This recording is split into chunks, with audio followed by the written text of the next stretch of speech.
Então, a gente olhou nos encontros anteriores o projeto nacional, né, construído a partir da era Vargas, do projeto do Getúlio, que depois vai ser, né, continuado pelo JK e pelo Jango, né, e é um projeto que vai estar em permanente crise política, porque não interessava, né, os Estados Unidos, principalmente, que países da América Latina se tornassem países independentes e com um projeto econômico próprio.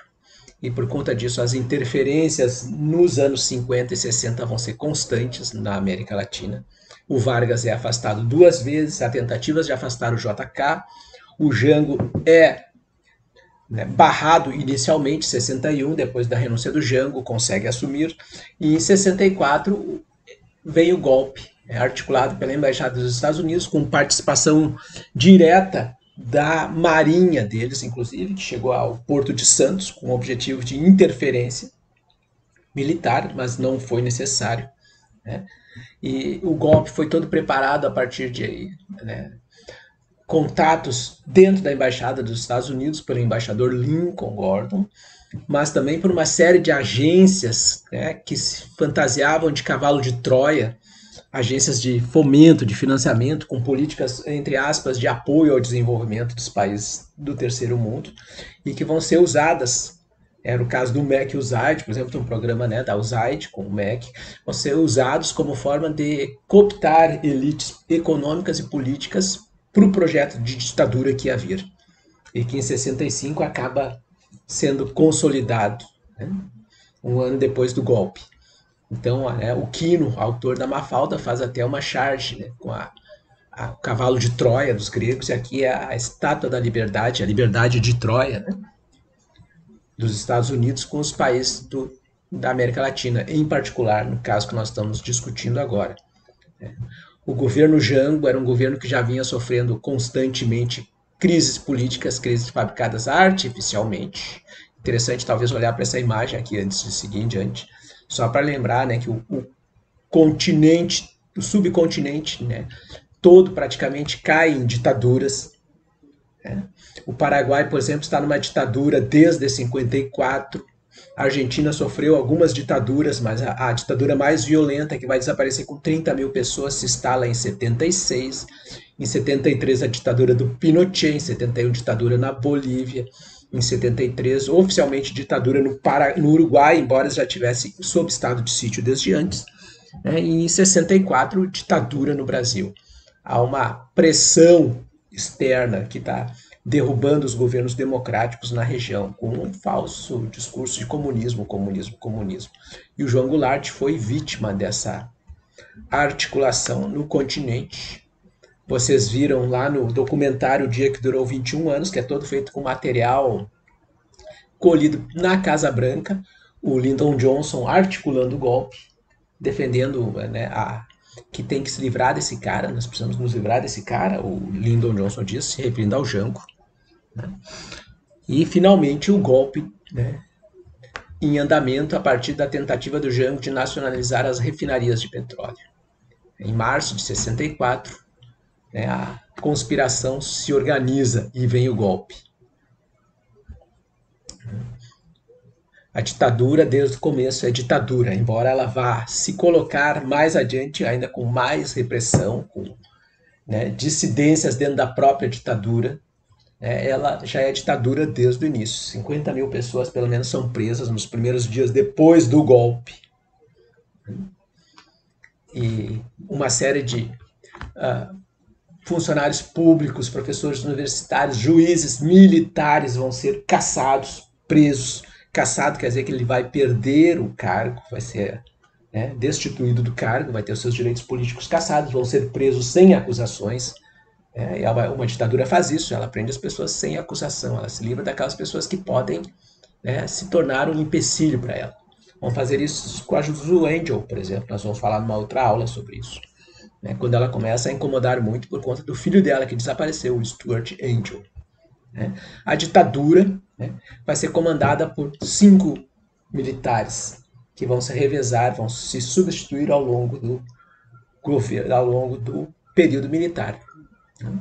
Ao contrário do Chile, por exemplo, que é um único ditador, ou do Paraguai, que é um único ditador, o Pinochet, que um ditador que vai ser acusado não só de crimes contra a humanidade, mas de corrupção severa. A família dele vai ter bens cassados, contas na Suíça cassadas mais tarde, já na democracia, por conta das centenas de milhões de dólares que o Pinochet desviou dos cofres públicos, né, do Chile. Além de ser uma ditadura sangrenta, uma ditadura corrupta.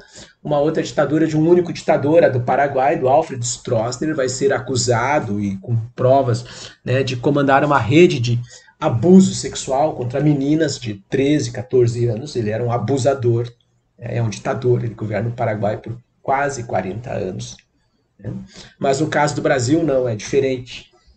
Os militares se revezam no poder, eles vão sendo substituídos uns pelos outros, numa falsa, né, de que havia, né, transição de poder, o que não havia. Né? Embora há dois grupos dentro da tropa que vão disputar o poder, e a marinha e a aeronáutica vão ser afastadas, vão receber cargos, mas eles não vão administrar o país. Quem administra é o exército. Né? Ainda assim, há disputas internas. O primeiro ditador, o Castelo Branco, é de um grupo. Outros que virão depois dele são de outro grupo. O Castelo era de um grupo chamado Sorbonne, que era visto como um grupo mais intelectualizado dentro do quartel. E depois vem os trogloditas, os gorilas, né? O Costa e Silva e principalmente o Médici, que são considerados homens menos inteligentes intelectualmente, são mais políticos do que intelectuais, mas são, né, governos de uma brutalidade absurda. O Castelo assume em 64 e os governos militares eles vão governar por um instrumento chamado de ato institucional, o AI, os AIs, né, que vão caçar, por exemplo, eleição direta para presidente da República, que vão caçar partidos políticos, estruturando apenas dois partidos, a Arena, que é o partido da ditadura, que depois vai se transformar no PDS, depois no PP, e o MDB, que vai ser a oposição consentida, a oposição que é tolerada dentro do Congresso. Né? A população vai poder votar para deputados e senadores, e prefeitos das pequenas cidades e vereadores. Mas quando a ditadura perde, ela muda a regra e nomeia, por exemplo, senadores biônicos. Um terço dos senadores vão ser nomeados pela ditadura quando ela tiver minoria no Senado. Mas é através do ato institucional que a ditadura realiza a sua brutalidade, a sua força. A lei é imposta, não há uma legalidade. A lei não é democraticamente, né, elaborada e discutida e produzida. É uma determinação, é ditado, ditatorial, né, é imposto. E essa imposição vem através do instrumento chamado de ato institucional, o AI. O pior deles vai ser o AI-5, nós vamos falar daqui a pouco. São 14 atos institucionais no total que vão montando a estrutura da ditadura ao longo do tempo. E, por exemplo, o AI-2, que era aquele ali que estava mostrando, é o que, né, caça os partidos, né, suspende garantias, estabelece eleição indireta para presidente.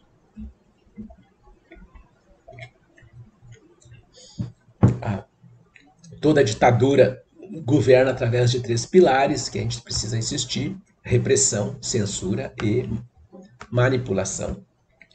E os atos institucionais fazem parte da repressão. Os militares são os primeiros a serem vítimas do próprio golpe, porque não é um golpe dos militares, embora eles vão ser à frente desse governo. É um golpe contra o país, é um golpe contra os militares. Por conta disso, a maior quantidade de vítimas, em termos de categoria, são os próprios militares, da aeronáutica, da marinha, do exército, que vão ser vítimas. Esse aqui, por exemplo, né, é o coronel Alcântara, é aquele comandante que impediu que os aviões decolassem em 61 e bombardeassem o Palácio Piratini, onde o Brizola estava entrincheirado. Né? E apenas 3 dias depois da consolidação do golpe, o golpe se consolida em 1º de abril, apenas 3 dias depois, em 4 de abril de 64, ele é assassinado dentro da base aérea de Canoas. Dentro da base aérea. Está aqui a matéria, né? Uma matéria, né, chamando a atenção que o laudo, né, morte dele, o atestado de óbito dele vai ser, depois da ditadura, vai ser reformulado para atestar que ele foi assassinado e não que ele cometeu suicídio, como eles alegaram no primeiro momento, que ele teria cometido suicídio. Numa segunda versão, alegaram que um militar atirou nele de legítima defesa, porque ele teria sacado a arma para atirar em alguém. Isso tudo foi desmentido. Né? E ele se torna oficialmente a primeira vítima, né, oficial, reconhecida da ditadura. É um, né, coronel, né, da aeronáutica. Né? Nós temos outros casos famosos, o sargento da Marinha, né? O sargento Manuel Raimundo foi assassinado, né, em agosto de 66. Ele é um caso, ele foi preso, torturado por meses. É um sargento. E depois ele apareceu afogado no Guaíba, com as mãos amarradas. Né? As mãos dele estavam amarradas pela própria camiseta, amarraram as mãos dele e jogaram na água para ele não poder nadar. Né? E essa matéria aqui é, né, de agosto de 2011, né? Um memorial que foi lançado em memória dele. Está aqui no Parque Marinha, em Porto Alegre. Né? Um memorial lembrando das vítimas da ditadura, em homenagem a ele. Familiares dele, né? Que não, aqui é Maria do Rosário, aqui é o Fortunati, prefeito da cidade, do PDT na época, mas familiares dele, né, que vieram em nome da família né, e antigos camaradas dele, né, companheiros de exército, que vieram prestar homenagem, né, enquanto tem aqui, né, mãos amarradas, né, lembrando do que aconteceu. Está aqui no Parque Marinha do Brasil. Ah, professor, mas a ditadura não matava só bandido, muitos falaram isso nas redes sociais. Está aqui, né, um coronel da aeronáutica, que um sargento da Marinha. Né? São algumas das primeiras vítimas. Milhares de militares são perseguidos, muitos são mortos, muitos desaparecem. Alguns se engajam com armas contra a ditadura, inclusive. Esse é o caso do capitão Carlos Lamarca, do Exército, que inclusive vai receber um Nobel da Paz por comandar um batalhão da ONU em Suez, no Egito, durante uma interferência da ONU numa guerra entre o Egito e Israel. E são vítimas, né? Aqui está uma matéria da BBC de 2018, a história dos 6.500 membros das Forças Armadas perseguidos pela ditadura militar. 6.500. E nós não estamos falando de soldados, estamos falando de oficiais, no mínimo de suboficiais, sargentos, tenentes, mas principalmente de oficiais, capitães, majores, coronéis, generais, brigadeiros, almirantes. É o caso na foto aqui de 2 brigadeiros e um general, que vão ser perseguidos pela ditadura militar, né? O general, né, Bevilacqua, né? E os brigadeiros Moreira Lima, Rui Moreira Lima e o brigadeiro Francisco Teixeira. O Moreira Lima, eu já comentei numa outra aula, ele é considerado o maior herói militar da história do país, comandou as esquadras aéreas brasileiras durante a Segunda Guerra Mundial, realizou inúmeras missões, dezenas de missões, né? A pessoa mais condecorada por atos de bravura da história militar do país. Tá cheio de general aí com medalha, pergunta pra ele o que ele fez, não fez nada, né? Os caras se dão medalha por bater continência um pros outros atualmente. Esse não, né? Ele é um cara que realmente fez a diferença, né, nas Forças Armadas Brasileiras, vai ser vítima, perseguido pela ditadura. Mas enquanto, né, as militares, por exemplo, milhares de militares estão sendo perseguidos, o discurso na grande imprensa que colaborou com o golpe, e depois parte dela vai se tornar vítima do golpe, é de que estão livrando o país de comunistas. Então a Folha de São Paulo diz no dia 3 de abril, Petrobras sem nenhum comunista, limpeza. A Petrobras era um nicho dos militares, havia muitos militares na Petrobras, né? Mas aqui está sem nenhum comunista, é uma limpeza. A Folha comemora. Anos depois vai ser vítima da ditadura que ela ajudou a colocar no poder. Aqui outras matérias de grandes jornais. São Paulo parou ontem para defender o regime, né, defender o golpe que você está falando. Né, o Correio da Manhã, no Rio de Janeiro, só há uma saída a dizer a Goulart, saia. Né? A imprensa pregando o golpe. A Folha de São Paulo, Ademar, que é o governador de São Paulo, 6 estados sublevam-se para derrubar Goulart. É um golpe, né? O estado de São Paulo, o Estadão, aquele mesmo que saudou o golpe contra a princesa Isabel. Democratas dominam toda a nação. Aqueles que destruíram a democracia são saudados como democratas. O Lacerda, que fazia a oposição ferrenha ao Getúlio, no Correio da Manhã, Lacerda anuncia a volta do país à democracia. O governo eleito democraticamente não era democrático. A ditadura que está se impondo é que é democracia. No Brasil, as palavras estão fora do lugar, já insisti nisso com vocês, quando se trata de política, né? O estado de Minas, multidões em júbilo na Praça da Liberdade, como se houvesse massas e massas e massas comemorando a queda da democracia no Brasil. E aqueles que não colaboraram, vai ser o caso, por exemplo, da Folha da Manhã, né, vão sofrer censura. Porque toda a ditadura se mantém, lembrando, por repressão, censura e propaganda, manipulação. Então, parte da imprensa começa a ser censurada. Com o tempo, os jornais vão imprimir receitas de bolo, outras coisas nas áreas em que foram censurados, ou vão deixar a página inteira em branco, para mostrar que ali havia uma informação que a censura não permitiu que chegasse à população. Ou seja, é uma informação que, por qualquer motivo, a ditadura temia que chegasse à população. A ditadura tem medo da população informada. Isso é uma ditadura. Né? Não quer que a população se informe por alguma razão. Por proteção da ditadura, não proteção da população, é evidente. Né? Em 67, julho de 67, o avião do Carlos do Castelo Branco, né, cai, é derrubado, é abatido num estranhíssimo acidente aéreo no qual um jato da Força Aérea esbarrou no avião onde estava o Castelo Branco. O Castelo tinha acabado de sair do poder, tinha sido substituído por um linha dura, por um militar mais truculento ainda, e o Castelo estava defendendo a volta do país a uma normalidade, que os militares já tinham cumprido o seu dever e que era hora de desembarcar do poder. E aí o avião do Castelo caiu. Caiu, gente. Imagine, um avião da Força Aérea esbarrou no avião de um marechal, né, que ele tinha o título de marechal, num avião de um marechal do exército, que tinha sido o ditador que presidiu o país nos anos anteriores, e aí ninguém sabia que o avião do Castelo Branco estava fazendo uma rota e passa um avião da Força Aérea e esbarra no avião dele e ele cai. Né? É mentira, né? O avião foi abatido em pleno voo e depois os pilotos se ejetam do avião que usaram para bater e, né, jogam o avião no chão e se ejetam para dizer que eles também sofreram uma queda com a colisão. Mas a verdade é essa, né? Abateram o avião. Quem é que vai acreditar numa história dessas, né? É mais ou menos como outras que vão aparecer depois que a gente vai tratar mais adiante. Não vou adiantar ainda, mas de qualquer maneira é uma história que não tem pé nem cabeça, né? Assume com o afastamento do Castelo o Costa e Silva.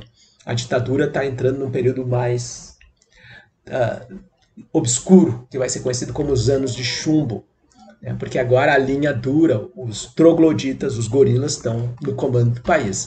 E a repressão, que já era severa, vai se acentuar muito a partir de 67 com Costa e Silva, particularmente em 68. 68 é um ano de muita perturbação no país, vai acabar sendo conhecido como o ano que não terminou. Um jornalista, o Zoenir Ventura, vai chamar esse ano de o ano que não terminou no trabalho que ele faz, porque é muita brutalidade em 68. 68, por exemplo, os protestos dos estudantes pedindo democracia. Depois de 4 anos, o país está cansado de ditadura. A crise econômica está piorando, a vida está piorando, a censura, a repressão, os serviços públicos decaíram, tu não tem serviço de saúde para a população, tu não tem serviço de segurança pública, tem repressão, mas não tem segurança pública. Lembre-se que o Cidade de Deus é todo sobre a ditadura, por exemplo. E aí o Rio de Janeiro é o centro dos protestos políticos do país, tem em todo o país, mas o Rio de Janeiro é o centro dos protestos políticos. E em março de 68, a repressão, né, assassina estudantes nas ruas. O caso mais famoso é o caso do estudante Edson Luiz, ele tem 17 anos, quando é morto pela repressão.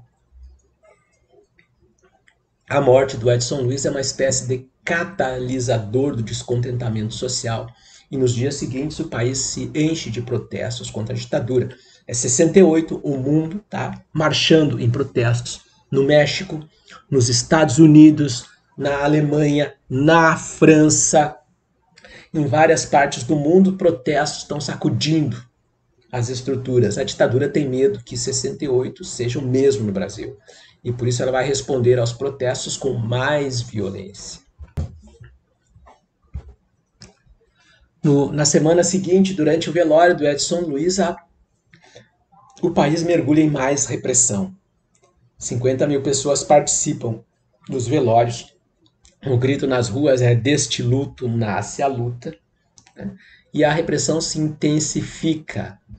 Meses depois, a situação do país está insustentável e durante uma passeata no dia 21 de junho, conhecido como o dia da Sexta-feira Sangrenta, a repressão em todo o país, mas principalmente no Rio de Janeiro, deixa dezenas de mortes. Só no Rio de Janeiro, 28 pessoas são assassinadas, desculpe, pela repressão, né? As ruas do Rio se transformam numa batalha campal, as tropas perseguem as pessoas. E aí, né, os moradores dos prédios, desesperados com aquela violência toda contra os estudantes, contra as pessoas na rua, começam a jogar vasos, pedra, martelo, alicate, o que tinham na mão também contra os militares. O Rio se transforma numa batalha campal, a repressão desliga as luzes das ruas e durante a noite a repressão se estende no escuro contra as pessoas. O saldo é 28 pessoas mortas, só no Rio de Janeiro.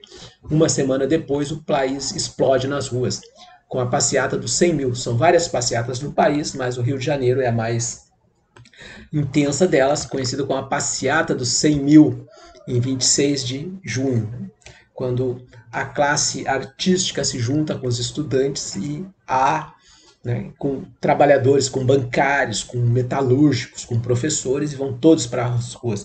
A ditadura teme muito esse crescimento da aliança entre as oposições, entre trabalhadores, principalmente trabalhadores de setores, né, mais intelectualizados, como professores, bancários, metalúrgicos, que eram, né, movimentos de ponta na época, com artistas e estudantes, com a classe cultural e com a classe estudantil.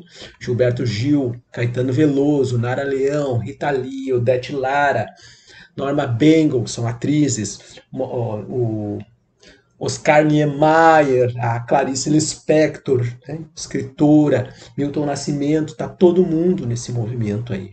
Todo mundo está na rua.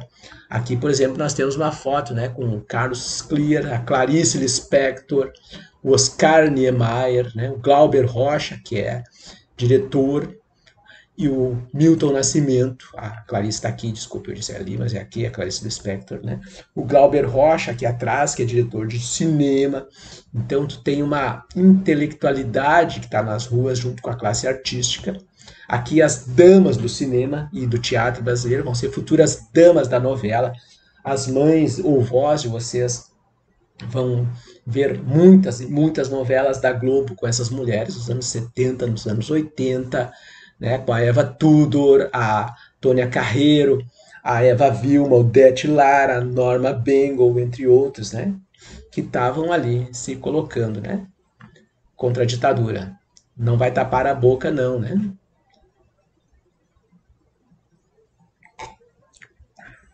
A passeata dos 100 mil é um marco. A ditadura se assusta com a imensidão, é um mar de gente.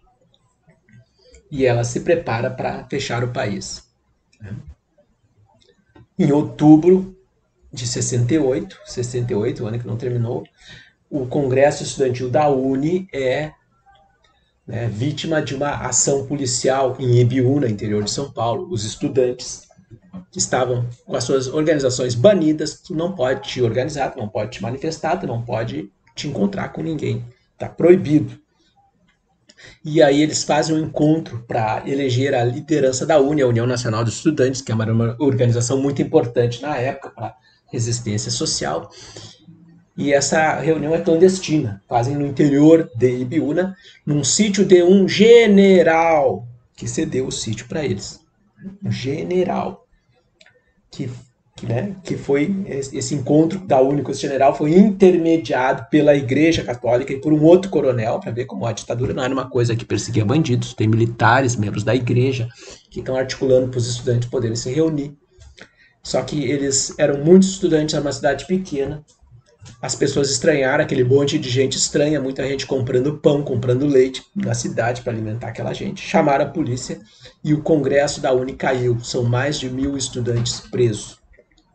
É tanta gente presa que eles não tinham aonde colocar todo mundo, levam de caminhões, trazem os presos de caminhões, ficham todo mundo, a maioria eles têm que soltar porque não tem nem aonde colocar, as prisões já estão abarrotadas de gente. Mas a liderança estudantil fica toda presa, é detida. Alguns deles mais tarde vão ser trocados pelo embaixador dos Estados Unidos durante um sequestro que acontece também no Rio de Janeiro, no ano seguinte, um ano depois praticamente. Ainda em 68, explode o caso Paraçar. Né? É um caso emblemático, por quê? Porque um brigadeiro que comandava a base do Galeão, aonde o filho da Zuzu Angel desapareceu e depois a própria Zuzu Angel vai ser vítima desse brigadeiro, do Bournier.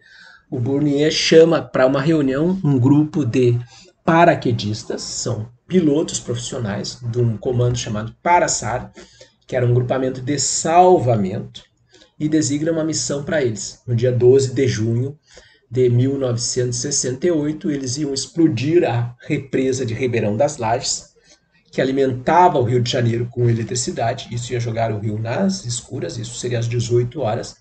Ao mesmo tempo, um outro comando deles ia explodir o gasômetro do Rio de Janeiro, a central de distribuição de gás. Ao contrário da maioria da população, o rio já tinha gás encanado. E tu ia explodir o gás, o incêndio ia se espalhar pela tubulação, ia provocar milhares de explosões, de incêndios, no meio da hora do rush, o rio em desespero, enlouquecido. E aí, por conta disso, eles iam provocar um caos que mataria milhares de pessoas. E o objetivo era jogar a culpa na oposição, dizer que foi um atentado terrorista da oposição.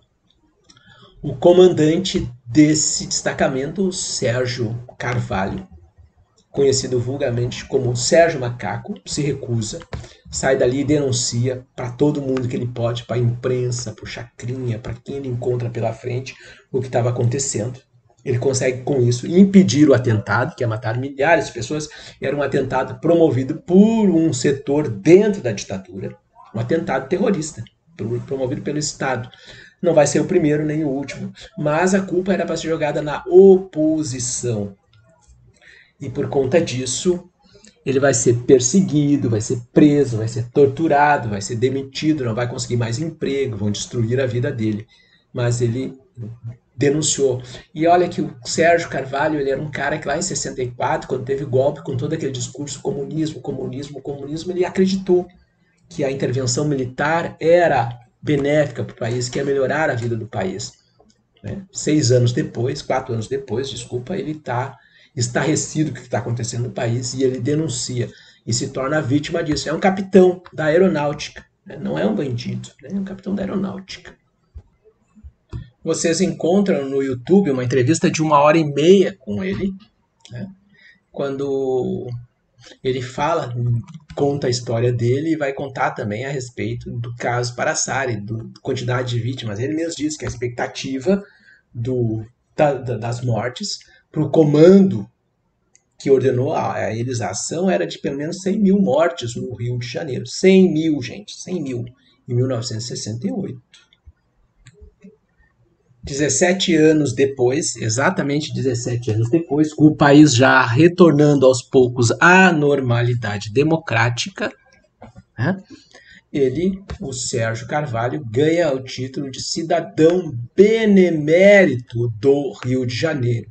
Há 17 anos, o capitão Sérgio foi preso, respondeu a um inquérito policial militar, sofreu ameaça de morte, foi reformado pelo AI-5 e teve seus direitos cassados. Não aceitou ser anistiado. Tenho profundo orgulho do que fiz, disse ele ontem para ratificar a decisão e que quer a sua reintegração na Força Aérea Brasileira como correção do erro cometido por ele, em 68, como comandante do caso Paraçari, grupo de elite formado por militares supertreinados em ações de busca e salvamento. Ele recusou obedecer a ordens superiores para explodir o gasômetro e a hidrelétrica de Ribeirão das Lajes, que além de resultar na morte de milhares de pessoas, deixaria a cidade sem luz e sem água. Né? E aí, no dia 12 de junho de 85, exatamente 17 anos depois, ele foi... Né, ganhou o título de cidadão benemérito do estado do Rio de Janeiro. Né? Isso quer dizer que ele foi pela Assembleia Legislativa do Estado, não é no município, é no estado do Rio de Janeiro. Ele é o herói estadual, ele é o maior herói do estado, né, por conta desse ato dele de resistir ao ataque ao plano de ataque terrorista em 68, no caso Paraçar. 68, portanto, é um ano que está mergulhando cada vez mais numa crise de violência provocada pelo regime, no qual a repressão é a regra, a violência é a regra. A população resiste, mas a repressão recrudesce cada vez mais. Nas ruas se pede a volta da democracia, mas a resposta da ditadura é mais repressão e, finalmente, em 13 de dezembro de 68, é baixado o AI-5, a liberdade assassinada.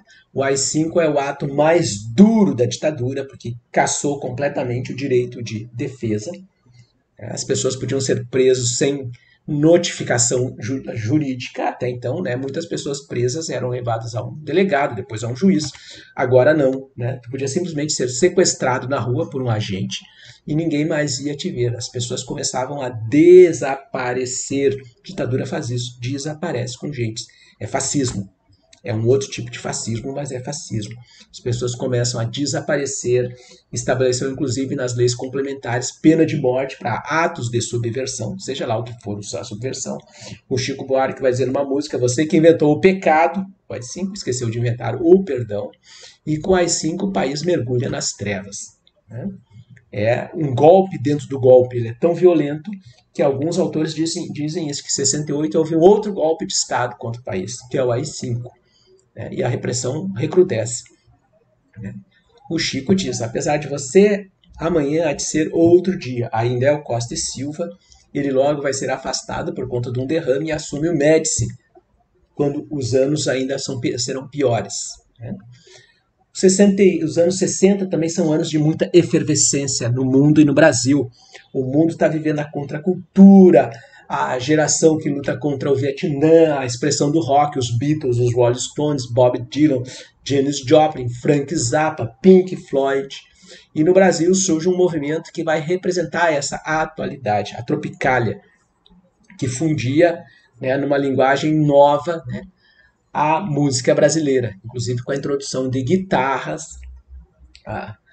Vai haver passeatas no Rio de Janeiro de gente que era contra o uso de guitarra na música brasileira, mas o Caetano, a Rita Lee, líder dos Mutantes, entre outros, vão, né, mudar essa realidade. É uma discussão da juventude, é uma arte popular, é algo que vai revolucionar os costumes na época. E, né, assim como a Semana da Arte Moderna em 22, mas a diferença é que agora a Tropicália era um movimento popular. A Semana da Arte Moderna foi um movimento elitista, né? E agora tem um momento popular, né? Fazendo uma releitura do que estava acontecendo. Se vocês olharem 67 e 68, por exemplo, né? Frank Zappa, Beatles, né? São capas muito parecidas, né? Tá vendo uma interpretação do mundo conduzida pelo rock, pela arte, pela música, e a Tropicália trazia isso para o Brasil, essa atualidade. A capa, com muito menos gente, claro, mas lembra muito aquela mesma ideia, aquelas colagens, aquelas montagens cheias de gente das capas dos discos do Frank Zappa ou dos Beatles, por exemplo. Né? E aí os líderes Gilberto Gil, Nara Leão, os Mutantes, Caetano, Tom Zé, Torquato Neto. Né? Aqui é a foto original, que dá origem à capa. Né? Os Mutantes, por exemplo, era uma banda tão sofisticada, tão inovadora e tão à frente do que se fazia no resto do país em termos de música, que quando eles iam tocar na Inglaterra, na plateia estava o Bob Dylan, estava o Mick Jagger, né? Tava o David Bowie, os caras iam assistir os Mutantes, né? Esse povo aí. E aí o Gil e o Caetano vão ser vítimas. Né? 2 semanas depois do AI-5, próximo ao Natal de 68, eles são presos.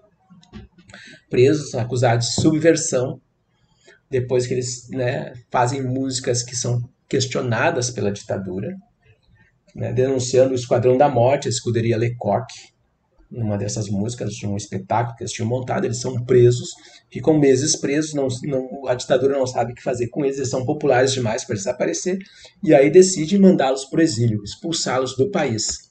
Né? Durante esse período que o Caetano faz a música Terra, por exemplo. A primeira vez que te vi foi nas grades de uma cadeia, porém não estavas inteira, e sim coberta de nuvens. Terra, terra, por mais distante, o errante navegante, aquele que está no exílio, né? Quem jamais te esqueceria. E o Roberto Carlos faz uma música para o Caetano, porque eles acabam sendo expulsos do país, perdem o direito de viver no país, são exilados.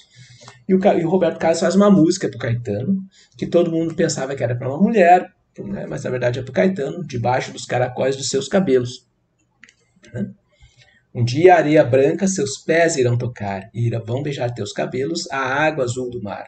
Janelas e portas vão se abrir para ver você voltar. E ao se sentir em casa, sorrindo vai chorar. Debaixo dos caracóis dos teus cabelos, a vontade de ficar mais um instante. É pro Caetano a música. Passou pela censura. A censura não entendeu que era uma música para um exilado político. O Chico Buarque, que também vai ser exilado, lança um disco no mesmo período, 70, né? Sinal fechado. E o sinal está fechado, né? Fechado. E o Belchior complementa: o sinal está fechado para nós que somos jovens, né? Cuidado, meu bem, há perigo na estrada. Eles venceram, diz o Belchior, e o sinal está fechado para nós que somos jovens. Né? O Chico é um gênio, ele é um gênio, embora haja gente demais produzindo durante a ditadura e tentando burlar a censura de qualquer maneira, o Chico é um gênio. Ele vai adotar uma tática muito interessante, que é mudar de nome, mudar a capa dos discos, mudar de nome e lançar os discos. Aí os discos tocam por meses, daqui a pouco alguém está dá conta, mas isso é o Chico Buarque, daí vão lá e caçam os discos, pegam os discos. Aí ele lança outro. Então aqui, por exemplo, é o Julinho da Adelaide, o samba duplex e pragmático do Julinho da Adelaide, né? E na verdade é o Chico Buarque, né? E ele vai lançando assim os discos dele, burlando, né? Aos pouquinhos burlando. Tem uma anedota muito boa, que é verdade, mas é anedota porque muita gente dizia que era sobre o Médici, mas não é, é sobre um delegado, quando o Chico, uma das vezes que o Chico está preso, uma das vezes que ele está preso. E aí um delegado vai na cela dele, ele fica estranhando aquilo, né? O delegado chega, puxa de dentro de um pacote um disco do Chico e pede para ele autografar o disco. Aí o Chico olha, estranha, aí ele diz: é para minha filha. Aí depois o Chico sai muito malandro, faz uma música, né? Você não gosta de mim, mas sua filha gosta. Então o Chico é um grande gênio, mas não é só ele, muita gente está sendo reprimida, perseguida. O Raul Seixas, né? O Raul Seixas foi preso várias vezes, às vezes ele não terminava o show no palco, era preso, torturado. Eu sou a mosca que pousou na sua sopa, né? E aí tem uma das vezes que ele é preso depois de ler o discurso à lei, que é o discurso da sociedade alternativa, no meio de uma ditadura, né? O cara abre um pergaminho e começa a ler no palco. Todo homem tem direito de viver, tem direito de passaporte, de viajar sem passaporte, direito de pensar, de dizer e de escrever. Direito de pensar, de dizer e de escrever. Uma ditadura não permite nada disso, né? Não tem liberdade para expressar. Direito de viver pela sua própria lei, direito de pensar e de dizer e escrever, direito de amar como e com quem ele quiser. O Raul era um visionário também, vai ser muito perseguido. Muito, a ponto de que ele não vai se recuperar bem depois das sequelas. O parceiro dele, o Paulo Coelho, depois vai se consagrar como escritor, vai ser perseguido também, torturado, tem que fugir do país. Essa gente bandida, né? Chico Buarque, Caetano, Raul Seixas. E aí a censura pega de vez, né? Os artistas são vítimas direto da censura. Eu tinha discos nos anos 80, vinil, que tu comprava na loja e o disco vinha com a faixa, eu tinha um disco, por exemplo, um disco da banda Blitz, que veio com 2 faixas destruídas. Eles pegavam o disco e destruíam com gilete aquela faixa. Tu não podia ouvir na tua casa, né, a música. A censura vai se instalar no país, mas os censores eram muito medíocres e muitas coisas passaram pela censura. Eu queria ter tempo para dar uma aula só sobre isso, só sobre as músicas, porque é um troço muito interessante de estudar as músicas dessa época, mas não vai dar tempo, imagina. E a repressão, né? A repressão e a tortura. A ditadura, né, se impõe pela violência, pela tortura, né? Tortura contra os presos políticos. Nós vamos ter casos de crianças torturadas. Procure um documentário no YouTube chamado As Crianças e a Tortura. É um documentário da Record, aquela emissora suspeita lá da rede na Igreja Universal. Eles têm um documentário de 45 minutos sobre crianças que eram torturadas nesse período. Sabe como é que é, né? A ditadura só perseguia bandidos. Né? Aqui uma cena do filme, né? Batismo de Sangue, que conta a história do Frei Beto, do Frei Tito, do Frei Ivo, do Frei Fernando e do Marighella. São membros da igreja que resolvem apoiar a resistência armada contra a ditadura. O Marighella era um jornalista, sofreu um atentado, vira um guerrilheiro, ele é um inimigo número 1 da ditadura. O Frei Beto tem um livro sobre isso, vira um filme, né, do Hector Raton, o Batismo de Sangue, do Elvésio Raton, desculpa. E aí tem uma frase muito interessante no livro, no filme, que ele diz: do lado de dentro dessas grades, depois de eles terem sido muito torturados, encontram-se comunistas e cristãos. Foi o amor comum por nosso povo e a luta por justiça que nos aproximou e nos uniu. Né? São os anos bárbaros, né? Gente desaparecendo demais, tortura, assassinato, violência. Né? Em novembro de 69, Marighella é assassinado. Depois que 2 desses freis dominicanos, o Frei Ives e o Frei Fernando, são barbaramente torturados, inclusive com fios elétricos, né, introduzidos no ânus deles, para eles falarem, entregarem Marighella. Eles tinham contatos com Marighella e aí Marighella é assassinado. Né? É uma grande vitória para a ditadura, porque eles vão vender isso muito para desmoralizar a resistência à ditadura. A resistência armada à ditadura há, mas principalmente depois do AI-5, quando já não há mais espaço, né? O sinal está fechado, como dizia o Chico Buarque, como dizia o Belchior. E há resistência armada, mas são pouco mais de 1.500 pessoas no país inteiro, iludidos que uma estrutura pequena ia conseguir derrotar né, uma máquina como era a ditadura, né, que perseguiu os próprios militares. Aliás, a primeira guerrilha armada contra a ditadura é conduzida por militares, por sargentos. É a guerrilha do Caparaó, né, só para marcar bem isso. E muitos militares que não tinham exatamente como lutar contra a ditadura, porque tinham medo, já vendo o que aconteceu com outros, eles acabavam fornecendo armas para esses jovens que estavam tentando lutar contra a ditadura, ou fornecendo informações, ajudando as pessoas a sair do país, ou mesmo dizendo aonde alguém estava preso. As pessoas eram sequestradas, tu não sabia onde eles estavam, aí alguém anonimamente ligava para a família, para o jornal e dizia: ó, Beltrano está em tal lugar, é um militar, tentando fazer alguma coisa, tentando ajudar de alguma maneira. Aqui algumas das fotos que foram recuperadas depois, né, que não foram destruídas. A ditadura destruiu a maioria dos arquivos, mas fotos que, né, material que sobreviveu. Né? Essa aqui é a Maria Regina Lobato, né? Ela foi assassinada em 1972, né? E né, isso aqui é um órgão do exército, né? E daí tem uma foto dela, foi completamente deformada na violência dela, que ela sofreu durante as torturas. Aqui a foto do Emanuel Bezerra dos Santos, 73, no DOPS de São Paulo, onde atuava o Fleury. O Fleury é um criminoso. É um criminoso, delegado do DOPS, do Departamento de Ordem Política e Social. Olha só, isso é uma Gestapo. É uma polícia para a ordem política e social. Só em ditadura tem contra isso.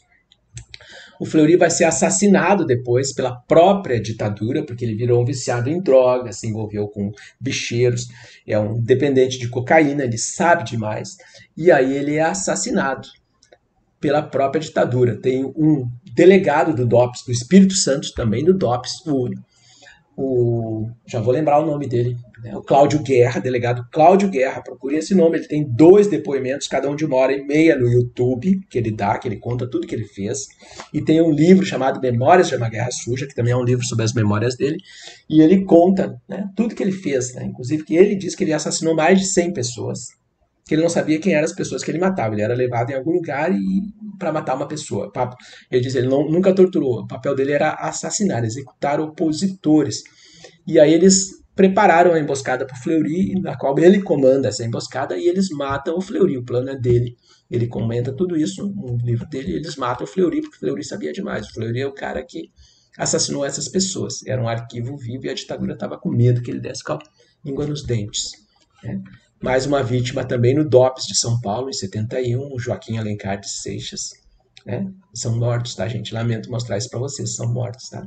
São fotos de pessoas que já estão mortas, que já foram, né? Esse estado aqui é o estado pós-morte, já que essas fotos foram tiradas, né?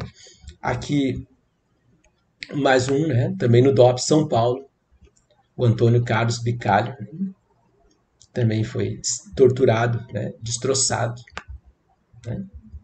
Isso é uma Gestapo, isso é uma espécie de fascismo, de nazismo, né? As pessoas que fazem isso com alguém porque eram um opositor. Né? Mas tem gente que tenta convencer vocês que nesses tempos a vida era boa. Né? E aí quem era contra virava terrorista. Né? Então a palavra terrorista é muito usada. Né? Qualquer um podia virar terrorista. Bastava ser contra. Né? E tu não tinha como te defender, tu tinha que fugir. Né? Tu não tinha defesa, tu não tinha advogado. Se tu fosse preso, tu podia desaparecer, tu seria torturado, podia ser morto. Então, né, as pessoas tinham que fugir, trocar de nome, tentar se esconder, se protegerem, né? Fugir do país. Né? O Lamarca, que eu comentei mais cedo, o Lamarca é um capitão do exército, ele ganha um Nobel da Paz, ele comanda um batalhão das forças da ONU em Suez, em 58, no canal de Suez, no Egito. E esse batalhão vai ganhar um Nobel da Paz pela missão, portanto, né, nós temos um herói internacional, um outro militar que é um herói internacional, e o Lamarca acaba, né, se insurgindo contra a ditadura quando ele volta para o país e vê o que está acontecendo no país. Ele é um profissional do tiro, ele é um sniper, ele é um excelente atirador, e ele desvia muita arma para a resistência contra a ditadura antes, e um dia ele enche uma Kombi de fuzil e deserta, e passa a comandar ações contra a ditadura. Né? Em setembro de 71 ele acaba sendo assassinado, depois de estar desarmado e ferido. É morto, executado. Né? Em setembro de 69, a oposição à ditadura realiza uma das ações mais formidáveis que tem. Sequestra o embaixador dos Estados Unidos, o senhor Charles Elbrick, que tem um filme sobre isso, que é Isso, Companheiro, dos irmãos Barreto, baseado em trechos do livro do Fernando Gabeira, o livro do Gabeira, que é o mesmo título, que é Isso, Companheiro. Ele sequestra o embaixador dos Estados Unidos, o Charles Elbrick, que mais tarde nos Estados Unidos dá um excelente depoimento defendendo os sequestradores e acusando a ditadura por tudo que acontecia no país. E em troca da libertação do Charles Elbrick, do embaixador dos Estados Unidos, 15 presos políticos são libertados, mandados para o México. Era o acordo político para libertarem ele. Né? Em 70, um ano depois, em meio à Copa do Mundo, em junho de 70, em meio à Copa do Mundo, o Brasil está algumas partidas, 2 partidas, se eu não me engano, ou já está indo para a final em junho, né, 11 de junho, e aí tem o sequestro do embaixador alemão no Brasil. Em troca do embaixador alemão, eles exigem a libertação de 40 presos políticos. Reparem que tem crianças junto, que também estavam presas com os pais. Né? Tem uma moça aqui, está aqui o Gabeira, que participou do outro sequestro. Tem uma moça aqui que também participou do sequestro do embaixador dos Estados Unidos. Eles quebraram as 2 pernas dela, ela está numa cadeira, né? Porque eles arrastaram ela pelo pátio do aeroporto antes de embarcarem ela para ela ser retirada do país. Estão indo para o Chile. Não, estão indo para a Argélia, desculpa. Esse voo é um voo para a Argélia. Depois eles vão para o Chile. Um outro grupo que vai para o Chile. Eles estão indo para a Argélia, ela vai fazer toda essa viagem com as pernas quebradas. Eles quebraram as pernas delas antes de embarcar. Né? Ah, professor, e essas fotos aí, por que é? Essas fotos eram uma exigência também para libertar o embaixador sequestrado, tanto o embaixador dos Estados Unidos quanto o embaixador da Alemanha, no caso, tinha que haver uma foto na partida para mostrar quem é que estava indo, as pessoas que foram listadas, escolhidas para ser libertadas, e outra foto na chegada, né? Quando eles são libertados. Por exemplo, essa foto aqui, esses aqui estão indo para o México, né? Acho que eu não comentei, né? Quando eles chegam no México, o presidente do México em pessoa recebe eles e diz: bem-vindos a um país onde vocês são pessoas livres. É um país que ainda preza pela liberdade. Né? Esses aqui vão para a Argélia, e aí, em finalzinho de 1970, alguns meses depois, em dezembro de 70, tem o sequestro do embaixador suíço, é o último, e 70 presos políticos são libertados em troca deste embaixador. É o último dos sequestros também. Mas são algumas das ações que ocorreram nessa época. E aí nós já estamos sob os anos Médici, né? Em setembro de 69, o Médici assume o governo depois que o Costa e Silva sofre um derrame, o Costa e Silva acaba morrendo por esse derrame. O Médici é um criminoso, né? E é o mais criminoso dos criminosos desse regime que dominou o país por mais de 2 décadas. E o Médici é o cara que vai se aproveitar da vitória da seleção brasileira para fazer propaganda ufanista. Brasil, ame ou deixe, ninguém segura esse país, eu te amo, meu país. Se não está feliz, vai embora. Ame-o ou deixe-o, né? Então, né, as praias do Brasil são mais bonitas, né? A mão de Deus abençoou, né, esse país. Né? No governo Médici começa o famoso milagre brasileiro, que não tem nada de milagroso, é o endividamento do país. O país começa a pegar muito dólar emprestado, cai numa armadilha dos Estados Unidos. O dólar era amarrado ao valor ouro, portanto ele tinha que subir de acordo com a subida do ouro, já que era uma maneira de controlar os Estados Unidos. Acordos do pós-Segunda Guerra Mundial em Bretton Woods, que os Estados Unidos não abusarem da moeda deles contra o resto do mundo, não tornarem o resto do mundo refém. Então o dólar é amarrado ao valor do ouro. O ouro é uma unidade muito estável, né? Então o dólar subia de acordo com o ouro. E aí nos anos 70 os Estados Unidos desatrelam o dólar do padrão ouro e com isso o dólar dispara. E aí o Brasil que tinha pegado bilhões de dólares emprestado, né, para fazer investimento, fazer de conta que o país estava se desenvolvendo, cai numa armadilha, porque simplesmente a dívida do Brasil dispara do dia para a noite. E o país termina os anos 80 da ditadura com a maior dívida externa do mundo, por conta dessa jogada dos Estados Unidos, né? Que ajudou muito a ditadura amiga deles aqui no Brasil. Né? E com esse dinheiro vão fazer obras faraônicas, né? Como a Ponte Rio-Niterói, como a Itaipu, como a Transamazônica. Aliás, na Transamazônica, né? Que era vista da Lua, dava para ver o traçado dela, destruição da floresta, cerca de 8.500 pessoas são assassinadas por conta da Transamazônica, são tribos que a estrada ia passar pelos territórios deles e a ditadura simplesmente eliminou essas pessoas. Não é o Newton que está dizendo isso, não sou eu, é o Ministério Público Federal que está dizendo isso, que denunciou isso, que cerca de 8.500, talvez mais pessoas tenham sido assassinadas durante as obras da Transamazônicas pela ditadura. Está aqui o Observatório do Terceiro Setor, do setor privado, portanto. Ditadura militar matou milhares de indígenas no Brasil. Grandes obras da Amazônia serviram de pretexto para ataques que incluíram bombardeios e chacinas. Bombardeios, eles jogaram bombas de napalm nas comunidades indígenas, inclusive. Bombas que os Estados Unidos usavam no Vietnã. Mas o Médici se aproveitou, da vitória da seleção, a pátria em chuteiras, 100 milhões, 90 milhões em ação, gol da seleção. O fanismo brasileiro dominou esses tempos. A ditadura soube explorar muito bem isso. Aliás, tem 4 documentários muito interessantes no YouTube que vocês encontram. O futebol nos tempos do Condor, que vai tratar disso, que vai chamar a atenção de vocês para essa aliança entre as ditaduras e o futebol como meio de oposição, de manipulação. Desculpa, professor, mas os jogadores e os técnicos tudo colaboravam? Não, muita gente não colaborou.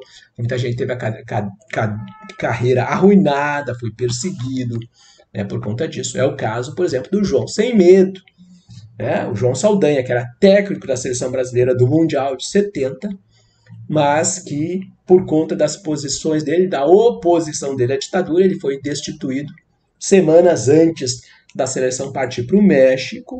A seleção estava prontinha, ele tinha preparado ela 1 ano e meio, treinando, azeitando a seleção.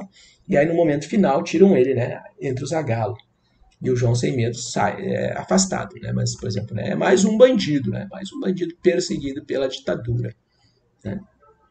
Mas é o período do ufanismo. Ninguém segura esse país, as propagandas na TV pregam isso, a censura não deixava as pessoas ver o que acontecia. A vida piorou muito, as cidades começam a inchar, tem muita gente sendo expulsa do campo, as grandes cidades começam a se encher de pobreza, é a Cidade de Deus. No começo do filme está lá, aquelas pessoas sendo movidas para a periferia do Rio, porque elas estão chegando, estão sendo expulsas, a crise social está expulsando as pessoas, e ainda não é nada perto do que vai ser a crise nos anos 80, quando a ditadura quebrou o país. Nós vamos ver isso na próxima aula. Mas para frente Brasil, o caneco é nosso, Brasil, ame ou deixe. Tu não está feliz, vai embora. Não está feliz, vai embora. Eu quero é paz no meu coração, quem quiser ter um amigo, que me dê a mão. Dizia as propagandas da ditadura na TV, esse ano eu quero paz no meu coração. Quem quiser ter um amigo que me dê a mão. O tempo passa e com eles caminhamos todos juntos, sem parar. Nossos passos pelo chão vão ficar. Eram as propagandas lindas, né, para encobrir, né, a tragédia que marcava o país. Né? E a tragédia econômica ainda estava por vir, junto com mais violência, com mais desigualdade, com mais repressão, né?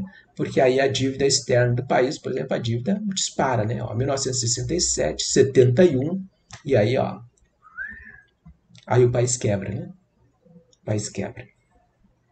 Mas nós vamos ver isso no nosso próximo encontro, porque agora já, né, já abusamos muito, né? Muito tempo falando, né? Fica